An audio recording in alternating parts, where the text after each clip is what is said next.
Kyle Shanahan and John Lynch, their exit interview in Santa Clara today. We pick up the press conference when Kyle Shanahan was asked if he looks back and second guesses himself on any decisions he made in the Super Bowl loss. Like I've told you guys before, anytime you lose, every decision you made, you make a decision every play throughout that game. So when you lose, you'll go over that stuff always throughout the entire offseason, through cut-ups, through everything. But, there was nothing that I thought in the moment that I did wrong. It was everything. I was proud of that and like the thought process behind everything.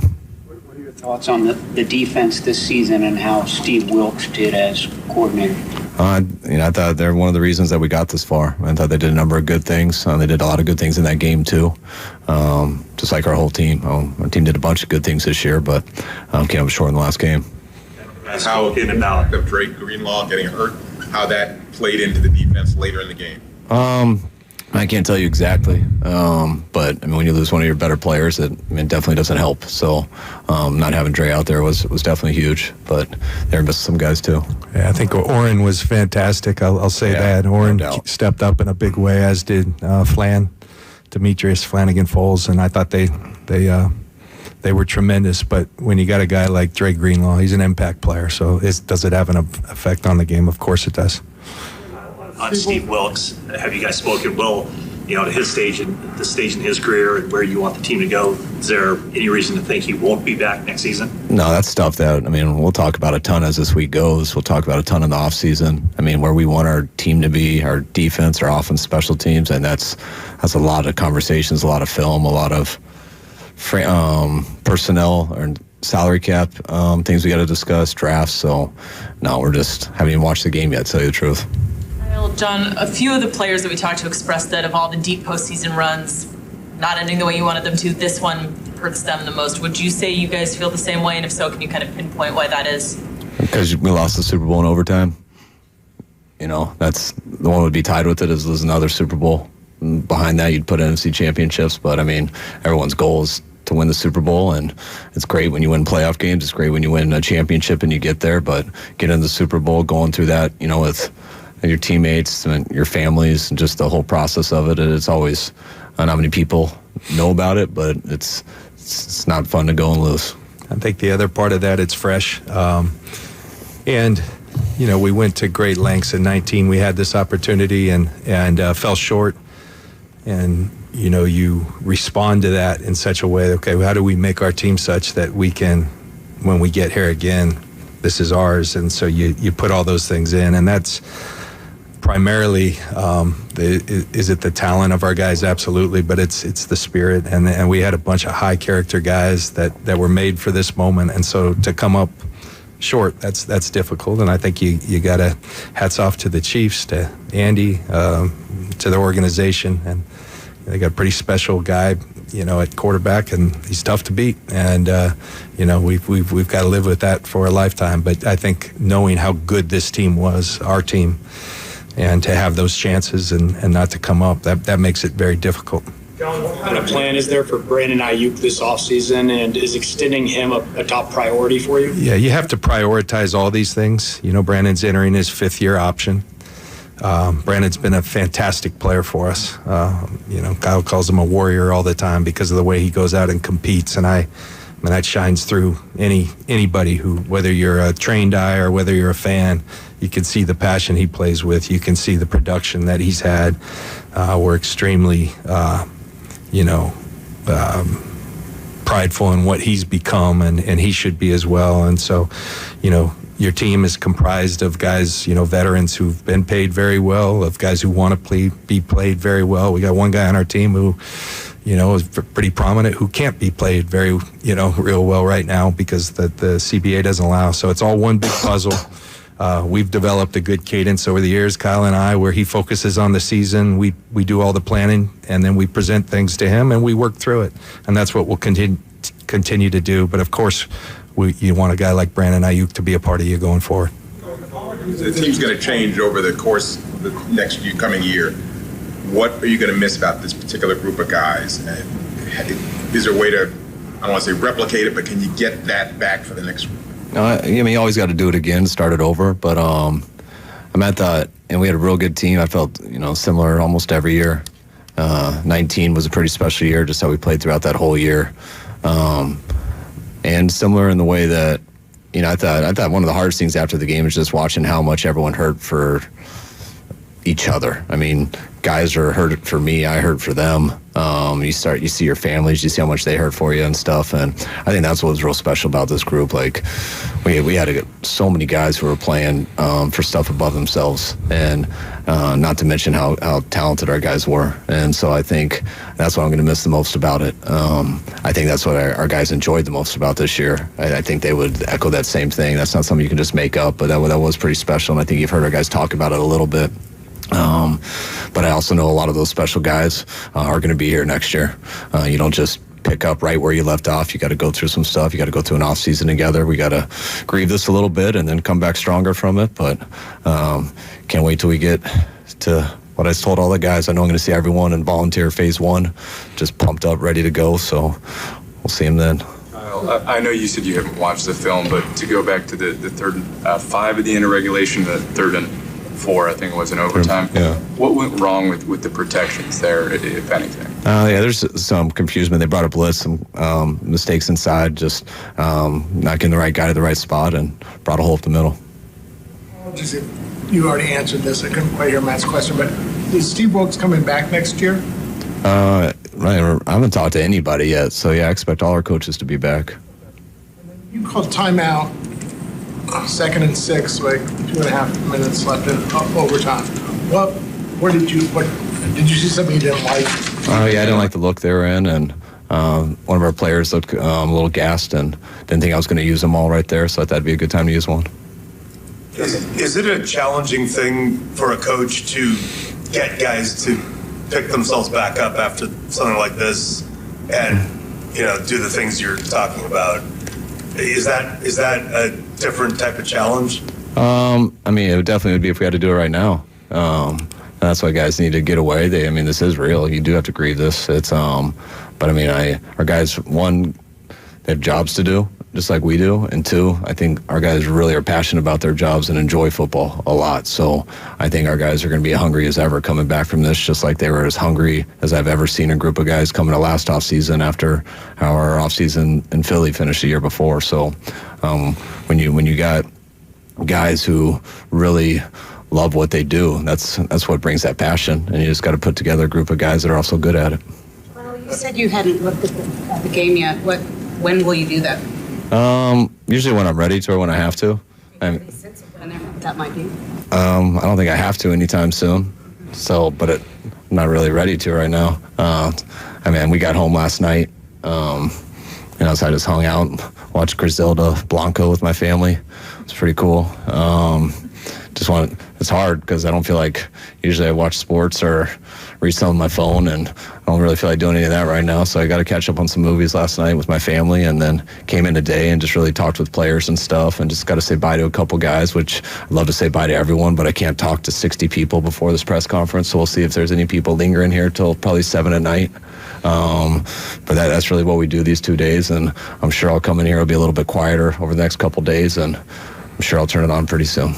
Your review of the defense. The roster is fluid during the season, but parts come and go. Did it seem like they struggled getting that cohesion? You had to get replacement defensive ends. You had safeties coming in and out without Huff, and the nickelback role obviously too. I guess is fortifying that defense before you come back for off-season program kind of a main priority. Yeah, I think a lot of the pieces have, and we're there, and you're always dealing with injuries. So, I think I think the thing that I have an immense amount of pride. You look at this defense, Eric Armstead. I think you guys learned today that he battled through a torn meniscus, made a decision to play because he knew the opportunity. Javon Hargrave had a similar decision with a torn thumb ligament, and decided we had too rare of an opportunity. And once our guys would allow him, and our medical experts and oftentimes second opinions would allow these guys to play, those things happen. And that's the thing that people don't see at home, the sacrifice people are making. was really proud of our defense, the way they competed in this last game. I think that looked like I envisioned it looking. We were getting after them. And our guys, Logan Ryan, Kyle jokes, but it's true. We started talking to him. He was on a Disney cruise with his family. He said, give me 10 days. And he played an integral part in us getting to that final game. And so there's so many of those guys. I think we have a really good nucleus that we can and will keep together. And of course, we're always, old coach that Kyle worked for, that I played for, John Gruden, used to say all the time, you never stay the same. You either get better or you get worse. And so we're into getting better, and we'll make every effort to do that. And that will, we got a lot of really good players that we've acquired in a variety of ways. And the more good players you get, the tougher decisions you have. It's tough to take care of everyone, but I know a lot of players want to be here. I've already had those conversations with people, and there's a way to get it done, and we're going to have to. It's nice that we're expecting 10, 11 draft choices, with comp picks and such, and so we're going to be healthy there. And you got to have those guys contribute when you've got as many high-priced players as we have, and we're looking forward to that opportunity to get into that process after these guys. He needs a break. My job's just getting going, and I'm already just talking about it, getting excited. But it's this is devastating. There's no way around that, but you move forward. Following up on that, John, you mentioned how hard it is to beat Patrick Mahomes, and I know you don't think a lot about AFC opponents and things like that, but just knowing that the success they have and they could always loom as kind of that final boss at the end of this thing, how much do you have to think about what we need to do to get past that team in particular? Yeah, I mean, we're constantly evolving in our vision. What we call it wit, what it takes, and they're not just words, they're what we believe in. One of the things we added after 19 was finishers. We need finishers at every area of our team. We've got a lot of those, and it still wasn't quite good enough. And so you go back, we'll continue to improve this team. We got, in my mind, I know it, I couldn't be prouder of Kyle, his leadership with this team. He gives us an advantage every time we take the field, the way he leads his staff, the team.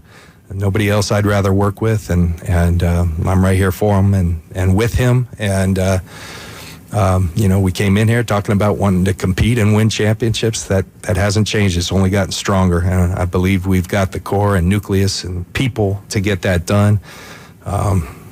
It's a kick in the gut to get this close and not get there. So I hurt for everybody here, but the only thing I know how to do is pick yourself up, let it hurt for a while, use that as fuel, and move forward. Last Super Bowl, you had to trade DeForest, which you didn't want to do, but financially it had to be done. Do you envision being able to keep all the major high-priced players this time around? Yeah, there's some challenges, Eric. I hope so. I think we're set up to do that. It takes putting the whole thing together, and there's also things we have to plan for, going forward. So you can't just be reckless. We never will be.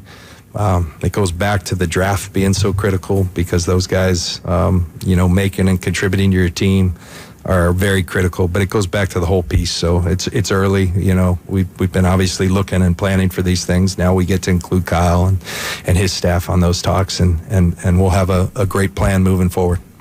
You're listening to Kyle Shanahan and John Lynch with their exit interview press conference today. Willard and Dibs, 95.7 The Game. Said that he kind of went to Brian right at the start of overtime for kind of a refresher of, okay, these are the rules, right?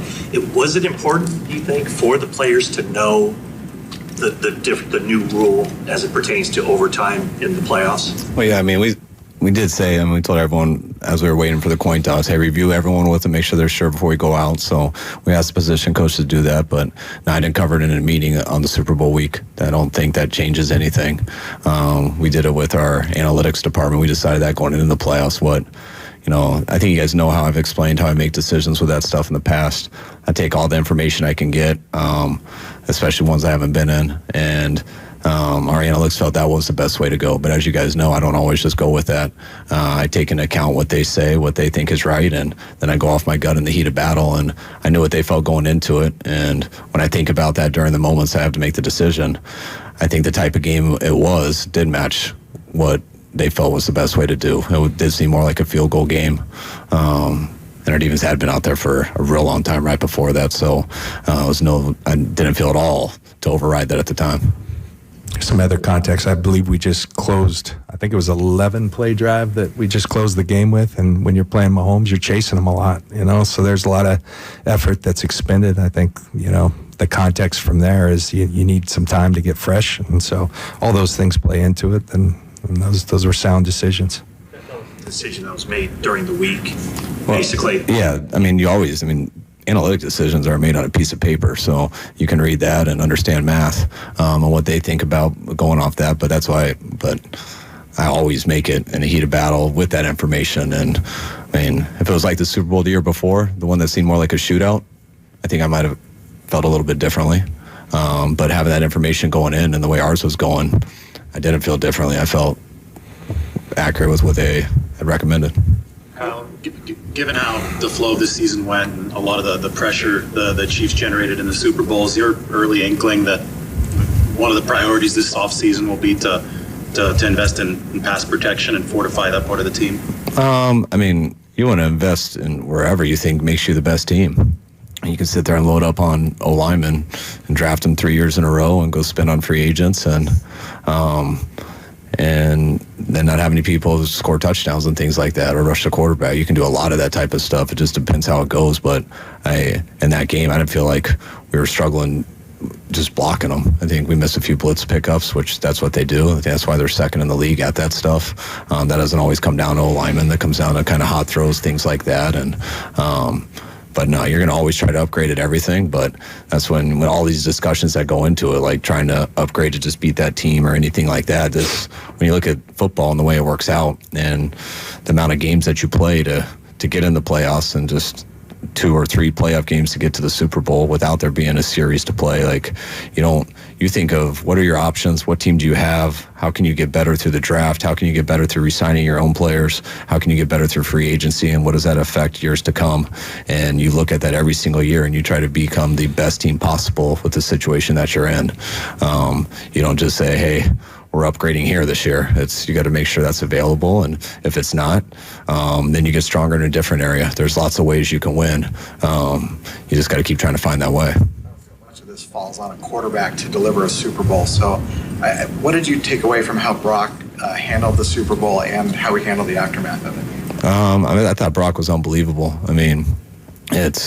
Everyone has plays in a game, every single person that you want to take back. But Brock not turning the ball over in that game, making a number of plays, taking us down there to take the lead earlier on. At the very end of the game to take us down to take the lead. I thought, we didn't get it done, so all of us obviously could have done another thing. But I was real happy with Brock played and real happy with how he played this year. And I thought Brock was unbelievable. One of the most impressive seasons I've been around for a football player and a quarterback. And he was just a stud through it all. How much can team today and the meetings? No one addressed the team today. He might have talked to guys after, and I know he spent a lot of time with guys after the game. But the players voted him as our Eshmon Award. So, that says what those guys thought about him, and real excited about Brock. How much room for improvement is there for Brock? What are areas you'd like to see him improve, and how much can having an actual full off season without surgery and all that help him? I think just Brock, every time, when I say Brock's a real guy, it's because when he does something, he always when he makes a mistake or he does something well, he always understands why. It never seems just fortunate. He processes it very well. The way he approaches practice and games is always the same. And so Brock just, anything that he struggled with this year when we watch cut-ups together, he needs time to correct it. But those are things he'll figure out that he struggled with because we'll be able to put it all on tape and show him, and he'll see it right away. And he'll get that done throughout OTAs and have a goodbye training camp. That's how he was last year mentally. Some of the things he would see that he struggled with during the year that we couldn't quite correct during the year because Wednesday, Thursday, Friday practices aren't really like that.